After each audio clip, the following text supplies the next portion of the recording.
और ब्रह्मा जी के पास आए। ब्रह्मा ने कहा कि भगवान को पुकारो। भगवान को पुकारा तो भगवान प्रकट हुए और भगवान ने कहा, देवताओं इनको जीतना ऐसे नहीं होगा, समुद्र का मंथन करो और समुद्र से अमृत निकलेगा, तुम पी लेना, तुम नहीं मरोगे और जीत जाओगे। समुद्र का मंथन करो।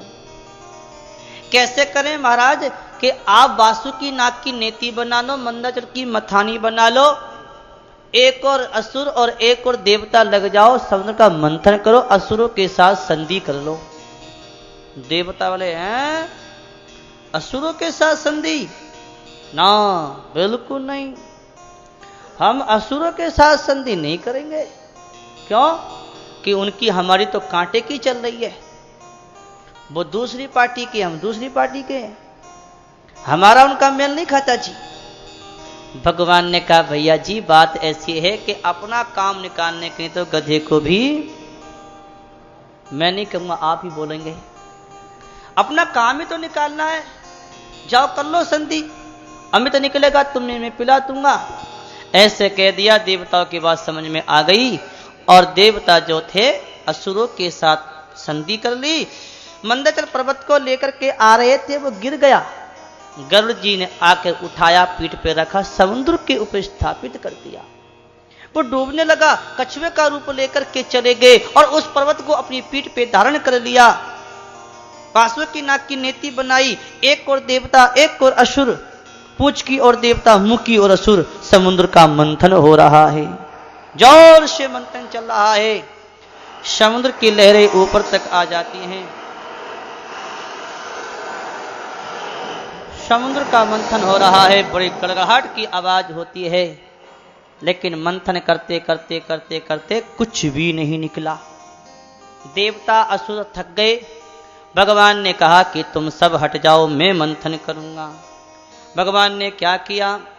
एक हाथ से पूंछ पकड़ी, एक हाथ से मुंह पकड़ा और भगवान उन पूंछ और मुंह को पकड़ के बड़े प्रेम से भगवान समुद्र का मंथन कर रहे हैं। और जैसे ही भगवान ने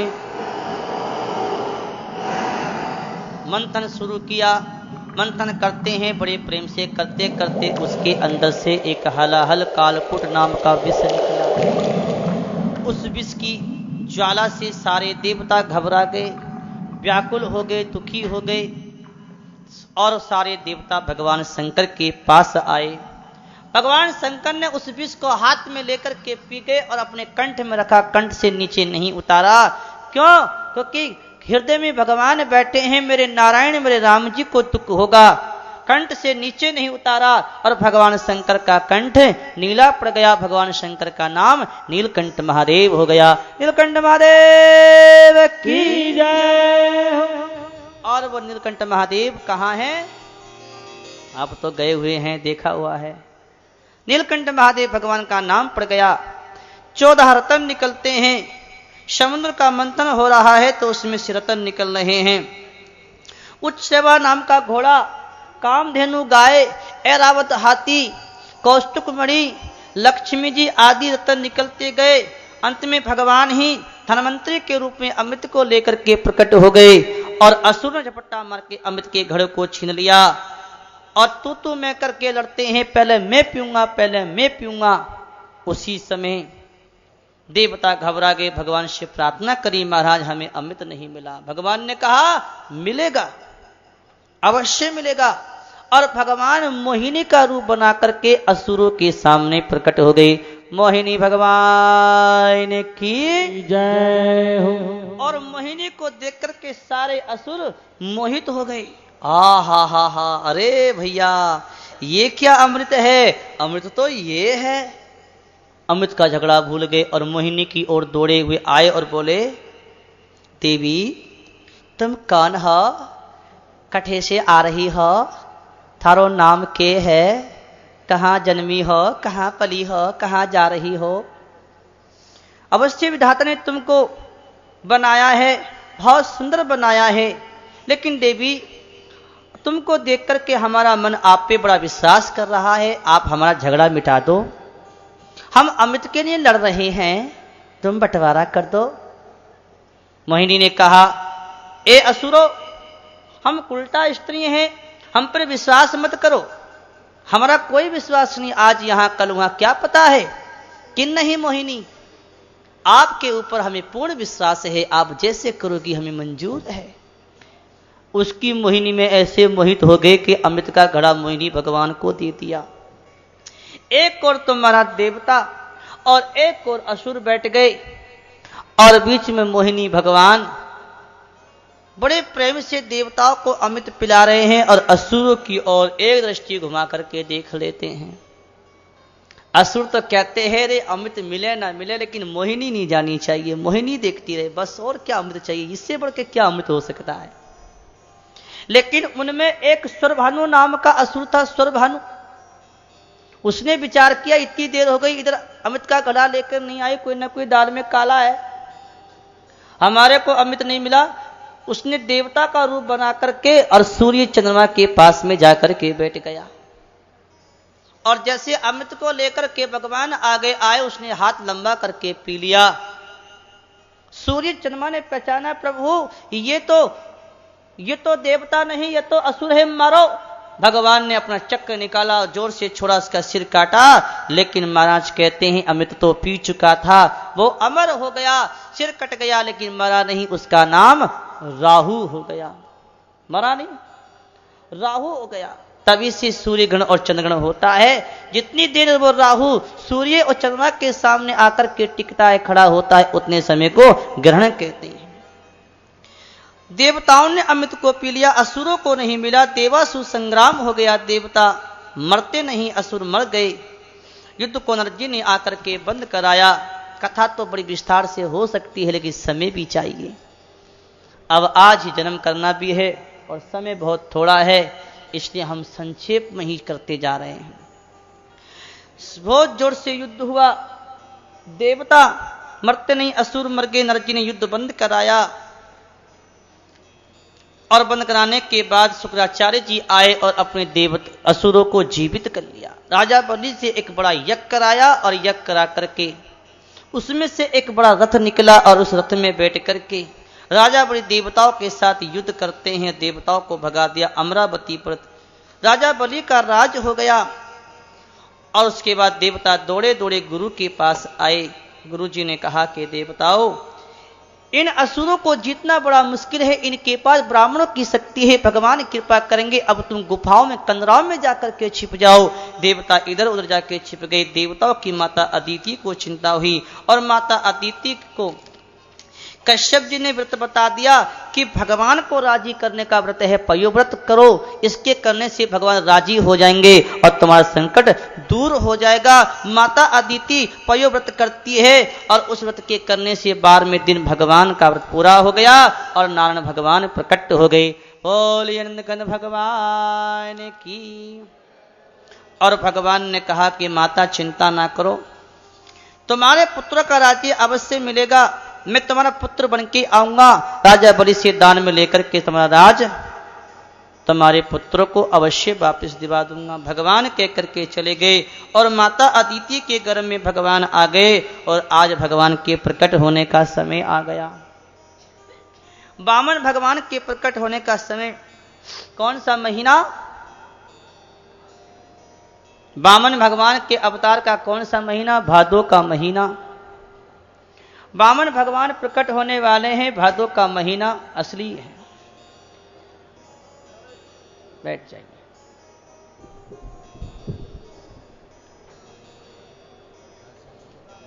इतना नहीं लाना चाहिए। बोलिए नंदकंद भगवान की। नारायण नारायण। कहते हैं भादो का महीना और द्वादशी भगवान के अवतार का समय आया। द्वादशी भादो का महीना, नक्षत्र तारे ग्रह शांत और सौम्य हो रहे थे। अवतार के समय जब आया तो आकाश में देवता जोर जोर से ढोल बजा रहे हैं, नंगाड़े बजा रहे हैं, मृदंग बजा रहे हैं और देखते देखते भगवान प्रकट हो गए। और नंदकंद भगवान की जय। और वामन भगवान छोटे से बालक बन गए, हाथ में कमंडल और हाथ में डंडा, छाता, कोपिन लगाई, पैर में खड़ाऊ पहन करके वामन भगवान और जा रहे हैं, राजा बलि यज्ञ कर रहे हैं, उनके यज्ञ में जा रहे हैं, बड़े प्रेम से जाते हैं मांगने के लिए दान, और दरवाजे पे जाके खड़े हो जाते हैं। तो भक्त क्या गाते हैं बड़े प्रेम से, हट जाओ बामन भगवान को रास्ता दे दो। आप भी बड़े प्रेम से गाओ।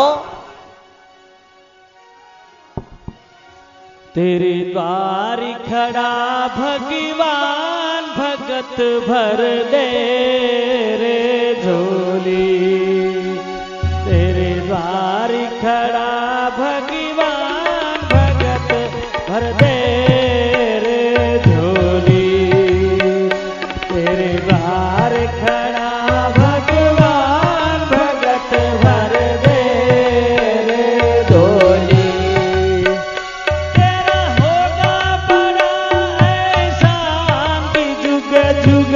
तेरी रहेगी शान भगत भर दे रे झोली, भगत भर दे रे झोली, तेरे द्वार खड़ा भगवान भगत भर दे रे झोली, भगत भर दे रे झोली।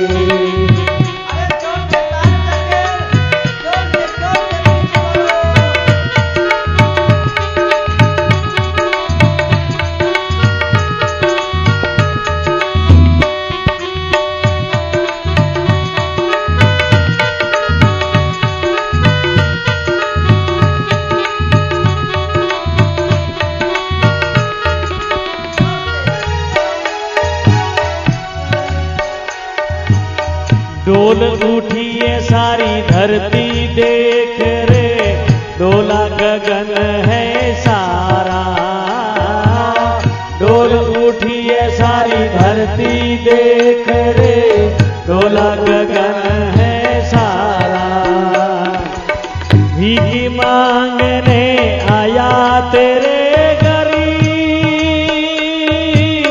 जगत का पालन हारा रे, जगत का पालन हारा। मैं आज तेरा मेहमान, जरा करी लहरे तू ही पहचान, भगत भर दे रे झोली, भगत भर दे रे झोली, तेरे द्वार खड़ा भगवान भगत भर दे रे झोली, तेरे द्वार खड़ा भगवान भगत भर दे रे झोली, भगत भर दे रे झोली।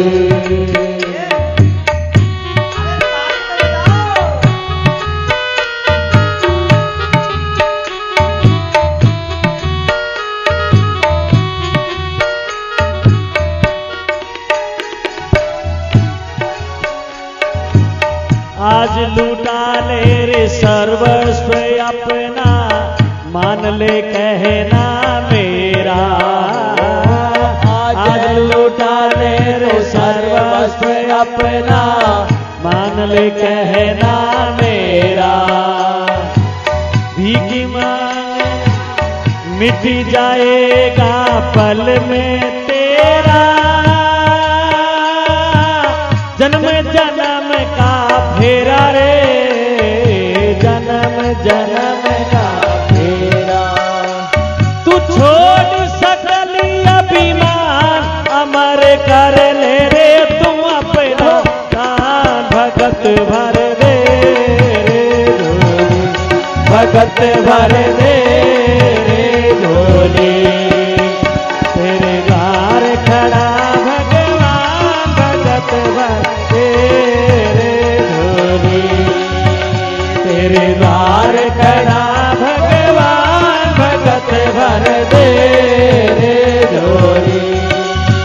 तेरा होगा बड़ा एहसान की झुक झुक तेरी रहेगी शान, भगत भर दे रे झोली, भगत भर दे रे झोली, भगत भर दे रे झोली, भगत भर दे रे झोली।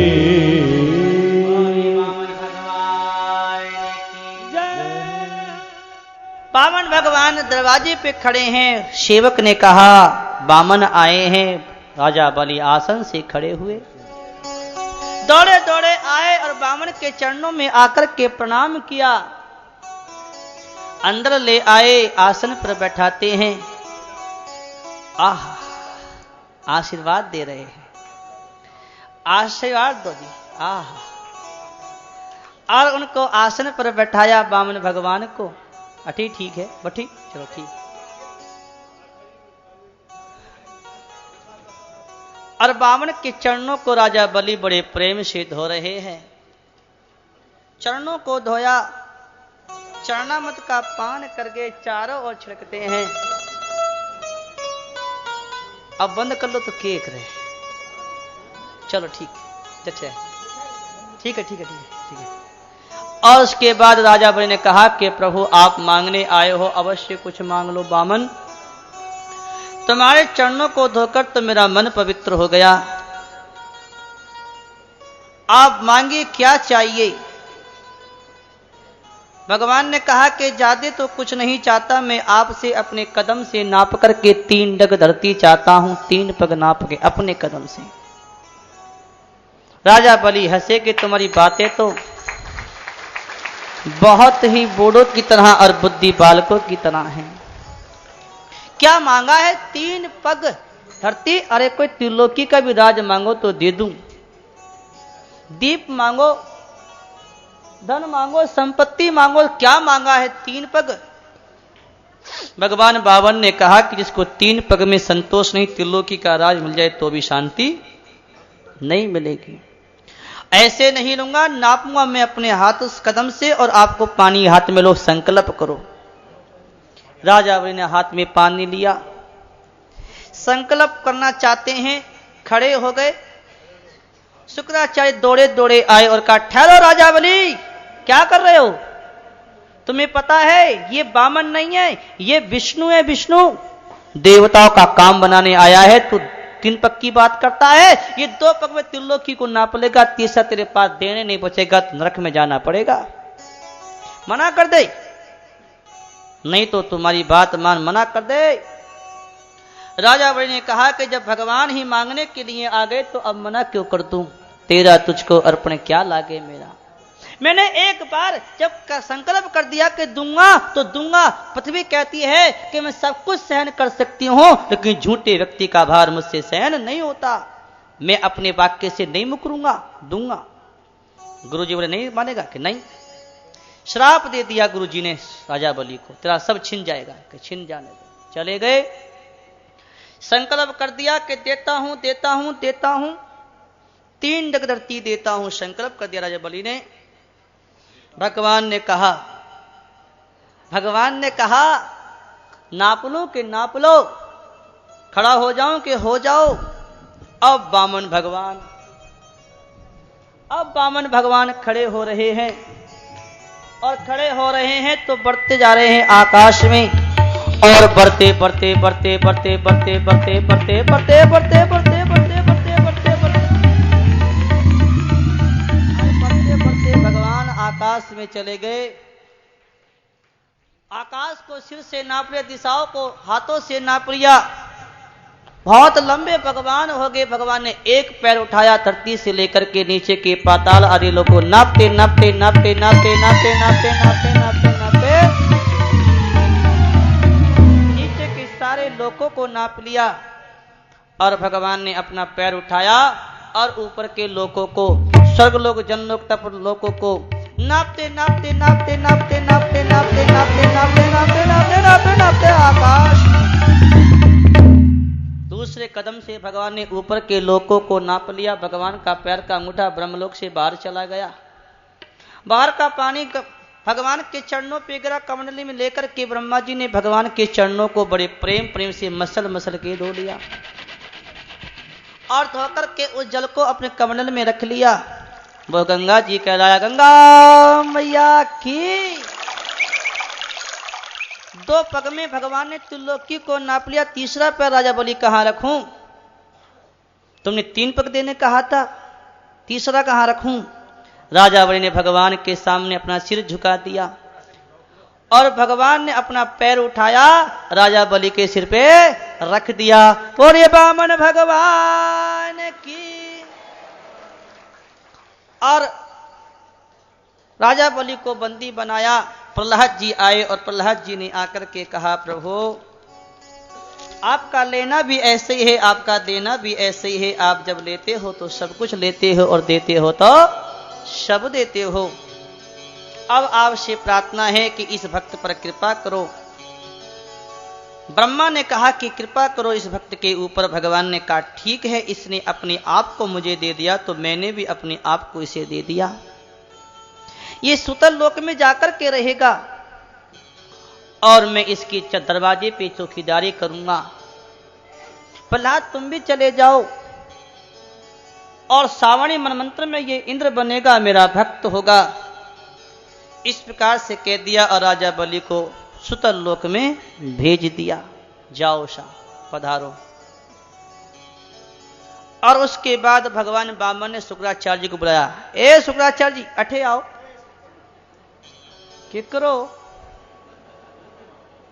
अब कोई यज्ञ जप तप पूजा पाठ बाकी रह गया क्या? कुछ नहीं। अच्छा। शुक्राचार्य जी कहते हैं कि प्रभु जिसने अपना सब कुछ आपके चरणों में समर्पित कर दिया उसका यज्ञ जप तप पूजा पाठ सब पूरा हो गया। ऐसा कहकर के शुक्राचार्य जी चले गए।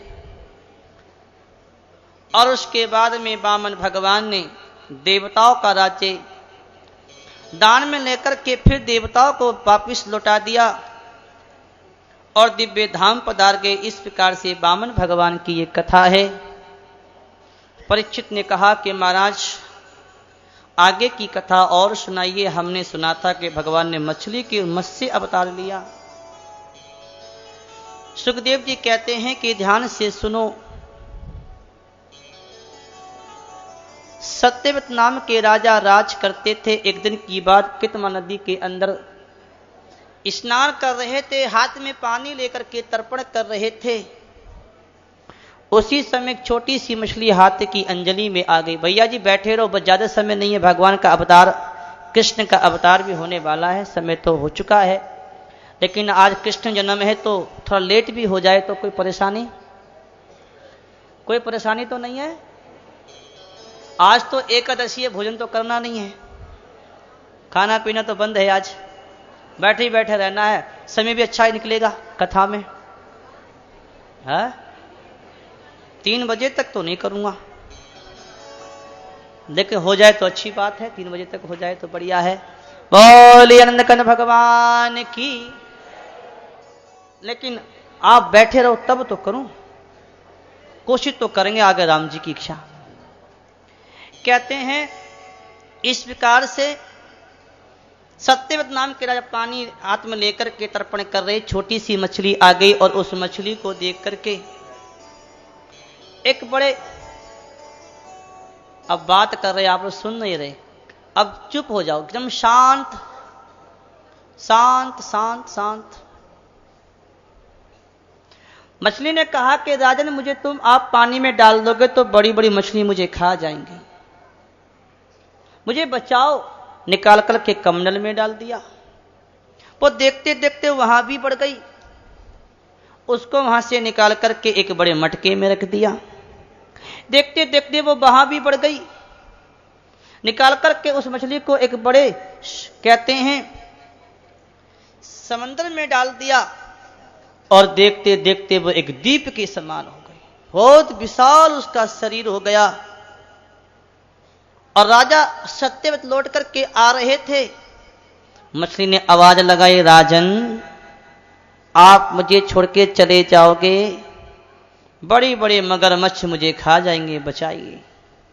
सत्यवत ने पीछे को मुड़ के देखा ये तो एक दीप के समान हो गई।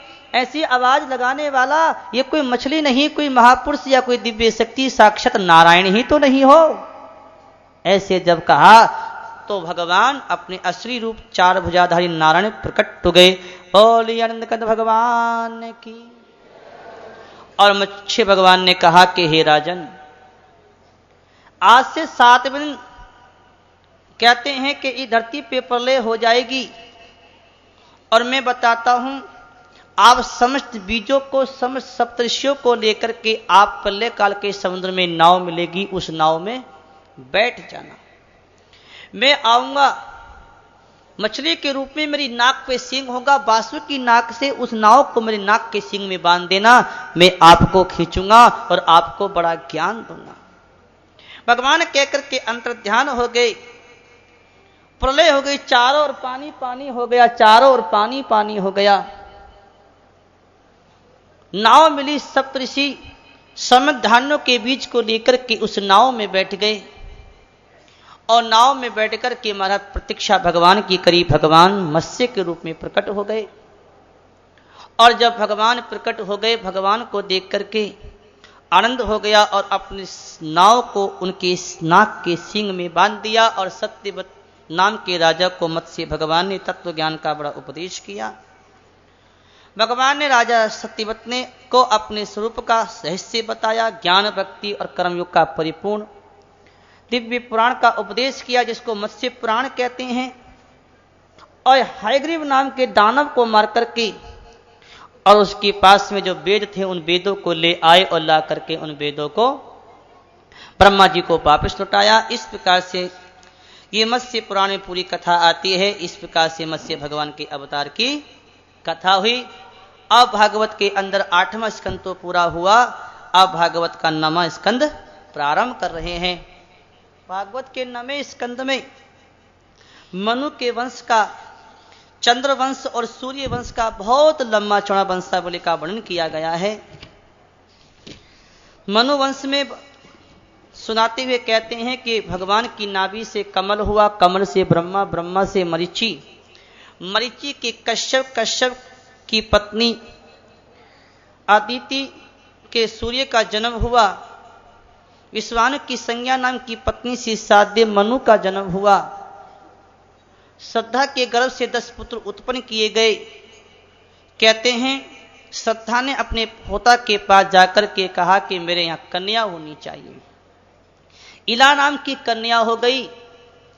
पति पुत्र चाहते हैं, पत्नी कन्या चाहती है। पति ने आकर के कहा कि बशीर जी ये क्या कर दिया, हमें बेटा चाहिए। इला नाम की कन्या को सुधुम नाम का पुत्र बना दिया और साध्यदेव का वो पुत्र सुधुम एक दिन की बात घोड़े पे सवार होकर सैनिकों के साथ इलावत खंड में चले गए और वहां वन में गए तो लड़की हो गई। थे वो राजकुमार राजकुमारी हो गए।